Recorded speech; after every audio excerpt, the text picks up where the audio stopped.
Good afternoon, members of the Philippine Press Corps. Oh, good morning, members of the Philippine Press Corps.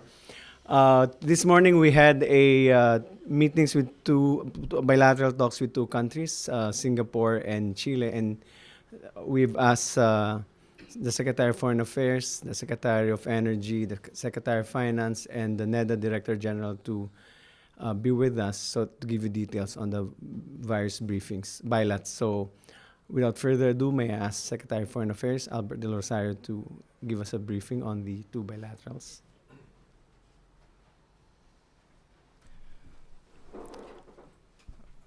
Thank you very much.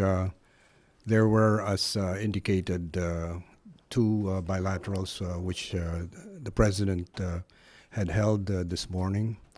It started out with a meeting with the Prime Minister of Singapore, and essentially the discussion covered global economic challenges. And from there, the President had expressed his gratitude for the very strong support that Singapore has given the Philippines in terms of its position in the West Philippine Sea. The Singapore has committed to continue its support in terms of a peaceful resolution of the dispute in accordance with international law, including UNCLOS. And they also expressed the need for ASEAN to strengthen its solidarity and its centrality in being able to reinforce the importance of ASEAN being an entity that would promote peace and stability in the region. Essentially, I don't recall any other topics that were taken up. Do you? Yeah, if we go now to Chile, there was also a meeting with the President Sebastián Piñera, and the meeting covered essentially such topics as we do have we're trying to seek the cooperation of Chile in terms of improving our tax revenues and also in curbing tax evasion. So we are moving forward with a cooperation in that on those topics. Additionally, we are seeking their cooperation as well in terms of being able to share with us their best practices in mining, in terms of responsible mining. We are also looking into the possibility of going into a geothermal partnership. The Philippines being number 2 in geothermal in the world, and Chile is very interested in learning from the Philippines and possibly having the Philippines invest in its geothermal undertakings in Chile. We are also being invited to look into a cooperation on aquaculture, and as well we are being asked to consider bringing in teachers who can teach English to a larger part of the population in Chile. And lastly, I think what we are suggesting that a bilateral consultation be held between the two countries so that we can effectively create a roadmap in terms of how to enhance our bilateral relations. I don't remember anything else. Ms. Secretary, does that about cover? Oh yeah, and I think I'd like to turn you over to Secretary Rene Almendras, who will tell us a little bit more about the geothermal cooperation that we seek, or that the Chileans are seeking with the Philippines.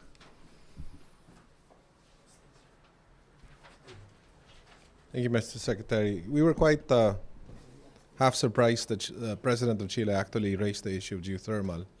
We already have geothermal investors from the Philippines in Chile. EDC is already in Chile. I guess they were quite happy with the experience of the Philippine companies in Chile.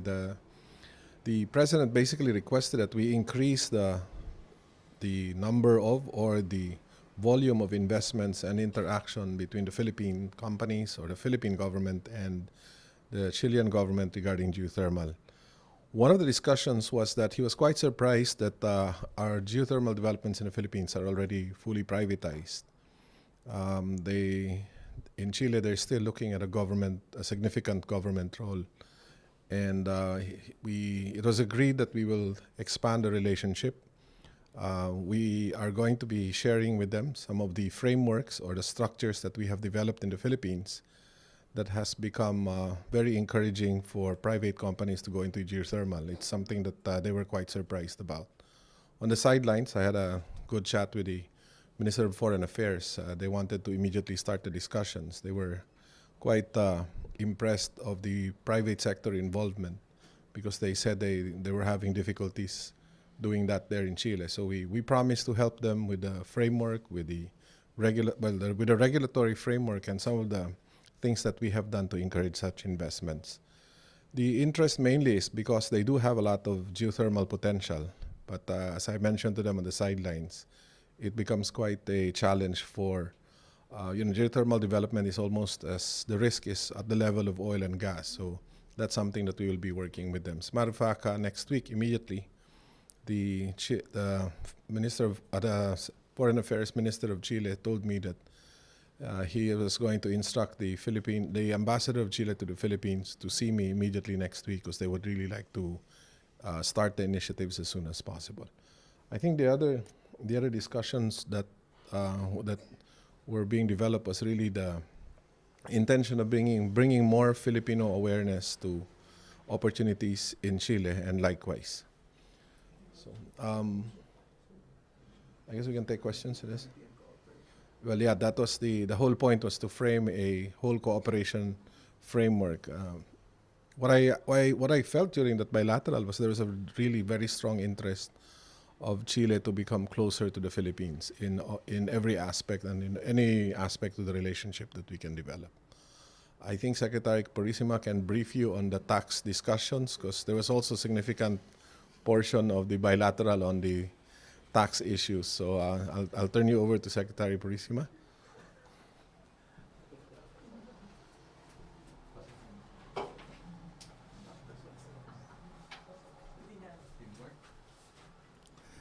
Good afternoon. On the first bilateral, there was quite a bit of discussion on the world economy. There was appreciation of the fact that Europe is dealing with the symptoms of the problem. It was also pointed out that it would be also desirable to really deal with a structural issue that they're facing, because, as you know, Europe is still the world's largest economic zone, and healthy Europe is for the benefit of all countries, us included. In the second bilateral, we are looking into the best practices of Chile in taxing their mining industry. As you know, Chile is the world's largest exporter of copper. And a few years ago, they revised the scheme of taxation of their mining industry that's one that recognizes the volatility of mining prices. So this is one that we would like to study. They also sent some technical advisors to the Philippines to assist our Bureau of Internal Revenue. During the meeting, the President and the President of Chile expressed their views that there's a lot of commonality between our two countries, a shared heritage, and in fact, that's the reason why the president of Chile expressed his desire to work closely with the Philippines to further Chile's economic relationship with Asia and the Pacific. The president of Chile also invited the president to visit Chile as part of furthering our bilateral relationships. He also noted that he's been to the Philippines 3 times as a private sector person, and that he enjoyed his visits during the time. Thank you. Okay, I think on the one issue on China, I think we'll have some definite statement. Can I ask Secretary of Foreign Affairs on whether the question always on the minds of the reporters is, are we going to meet with China? So here's the final answer from the Secretary.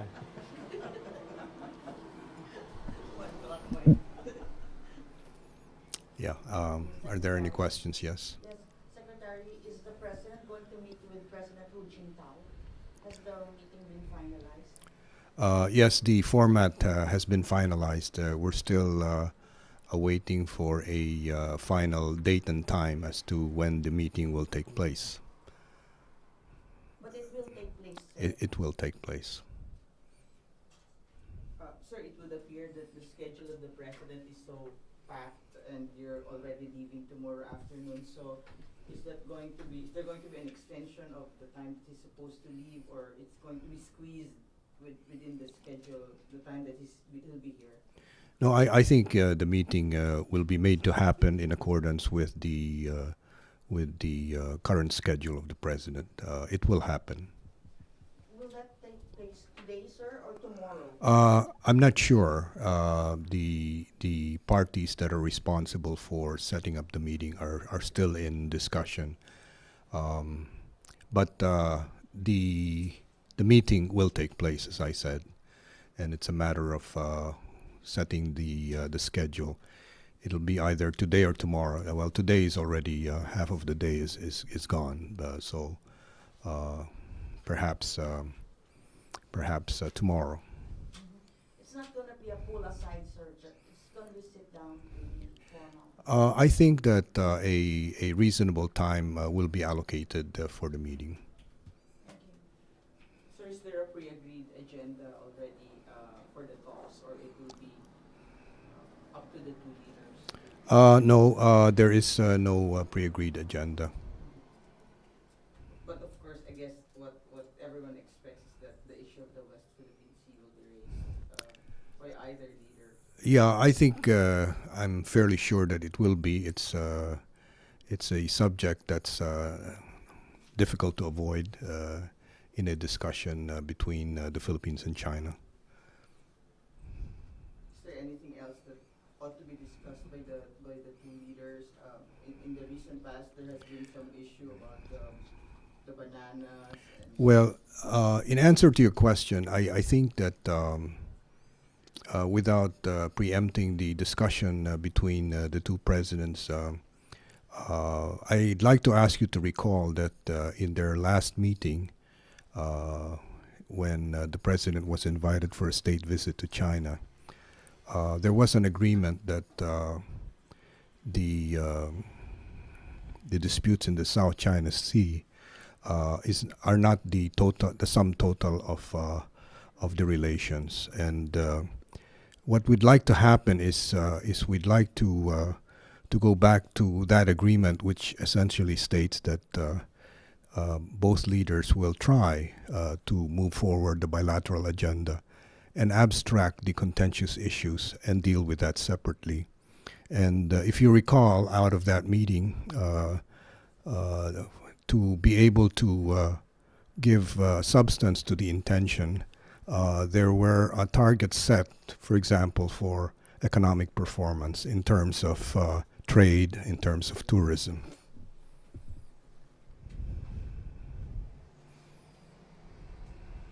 Okay.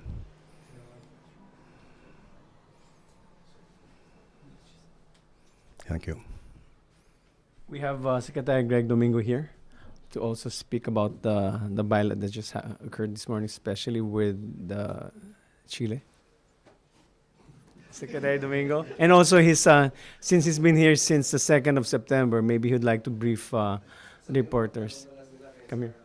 Greg, you're live on radio. Come on, Greg.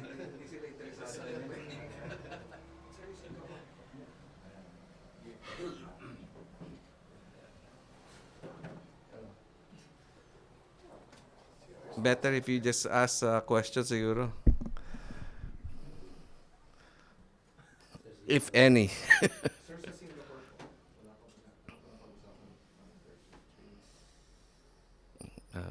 Wala. Ano pong position niyo po doon sa ministerial meeting statement po? Worries about increasing protectionism? Yeah, there were statements during the ministerial discussions that they note that there's increasing protectionism. So ang statements ng ministers is that this is something that member states should really try to avoid doing. And so may relatively strong statement there to that effect. Kasama po ba tayo sa mga, or hindi na kasama sa mga Kasama tayo doon dahil kunyan pag naglabas ng statement, that's unanimously decided upon.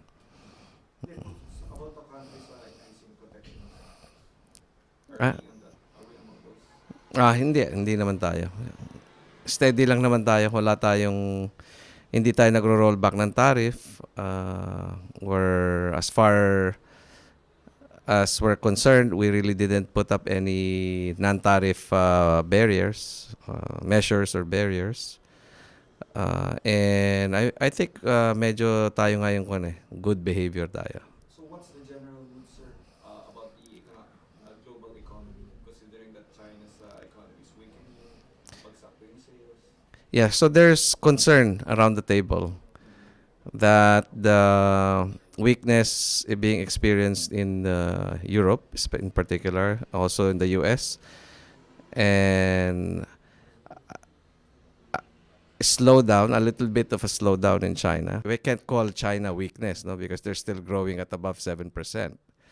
So, but relative to their double-digit growth before, or mga 8 or 9% growth, yung 7.5% is relatively low. So there's some concern that these developments might spill over to the other economies. And so there were discussions along those lines on how to mitigate those. Pero more concepts, broad principles rather than specific actions.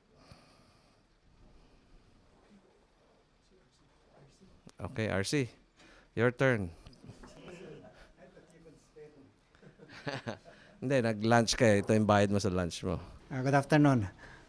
Maybe just like Greg, you could just ask me some questions and I'll try to answer if I could.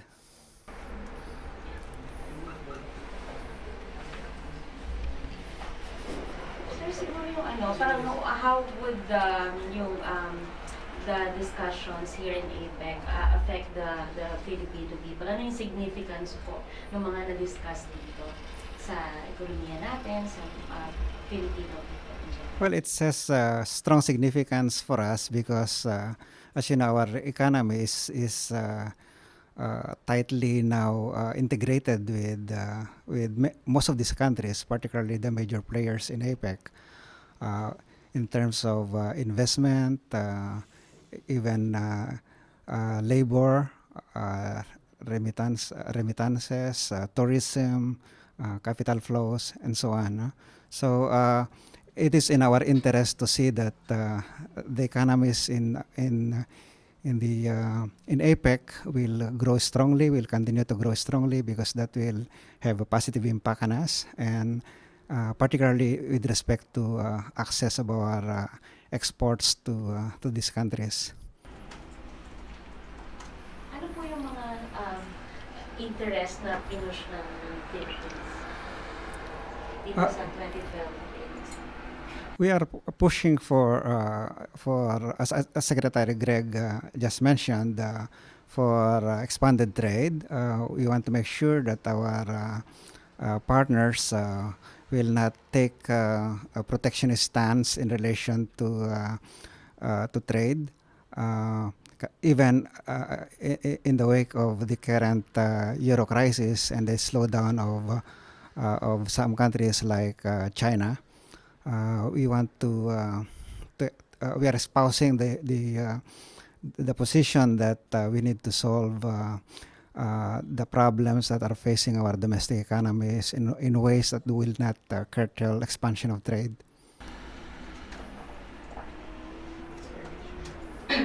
Sir, the ABAC has suggested that there's need to simplify customs regulations to ensure the supply chain. How will we be responding to this? Well, in many ways, because customs trade, particularly with respect to efficiency by which goods and even people, capital move across borders, need friendly institutions and friendly bureaucracies. And we certainly would want to see that the cost of doing business will be reduced, and many of these costs of doing business are found in the way trade is conducted, particularly in customs, in taxation, in processing, in release of permits, and so on. Sir, for you or for Mr. Domingo. So there's also talks on the reduction of the tariff on green products, and I believe the Philippines has drafted a list of green products that we would be including for the lowering of the tariff. The feed-in tariff? The 5% tariff. Oh, maybe Greg can yeah. Greg. It's actually that's referred to as EGS, no, environmental goods and services, and in fact, that's one of the topics that was very controversial. Not controversial, but a lot of discussions that were made. Yeah, at the end, the ministers decided to endorse to the leaders 54 goods, environmental goods, wherein the member states will reduce their tariff to a maximum of 5% by 2015. So yung Philippines subscribe to that as well. So the list of 54. Yeah, mga mga boilers, photovoltaic cells, it's a long list pero very very technical yung description niya but yeah, yung sa atin, ang affected sa atin is a list of 3 items wherein we will have to reduce tariff to 5% by 2015, and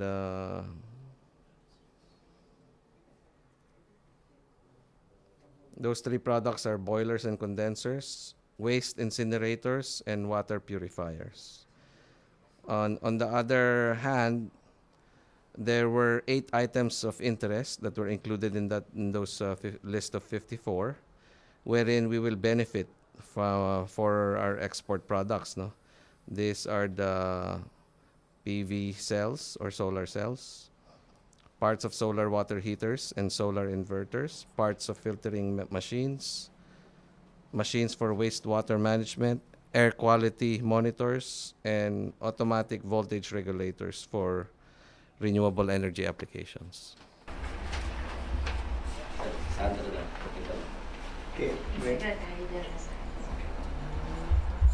Secretary Del Rosario, having seen how Russia handled the APEC summit, are we confident that we can do a good job in 2015, and also if there are areas po na nakukonsider na nababanggit po yung Palawan, Boracay, etc. Well, I think what we see here in Vladivostok has raised our aspirations for our hosting in 2015. I think we see that the hosting is done very well. The environment is great, and the accommodations and of course the warmth of the people are exemplary. We're looking at certain areas na po ba, sir? No, we've not gotten to that point. We're in the broad planning stages at this time, but work is in progress.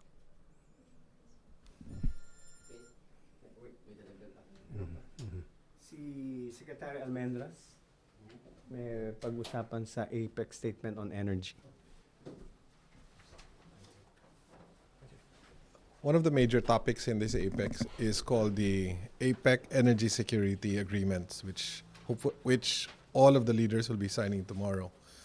Just to give you a flavor of the discussions that are happening here, there are 10 points to the APEC Energy statement. Of the 10, 4 are about nat gas. So that is a clear indication that the whole world is really looking at nat gas as the fuel of the future. 4 out of 10 is about nat gas. Two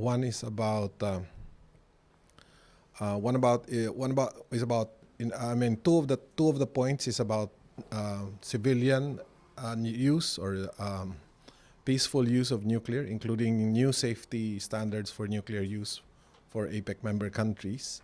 One is about carbon capture and environmental issues of energy. And the other two statements are really about transport and the need to make sure that transport of the future will be more environmentally friendly and sustainable. And the last point of the energy statement is going to be about energy efficiency. There's still that very ambitious plan of APEC member countries that by 2030 there will be a significant reduction in energy intensity. This is more about the per capita use of energy, so that APEC is really pushing the envelope and all the initiatives to try to make sure that we as a community of nations will really try our very best, or we will achieve lesser energy consumption by 2030 per capita. The topics on energy were not as controversial as the trade issues, but there were very significant discussions on the whole point of energy security for the APEC member countries. Okay.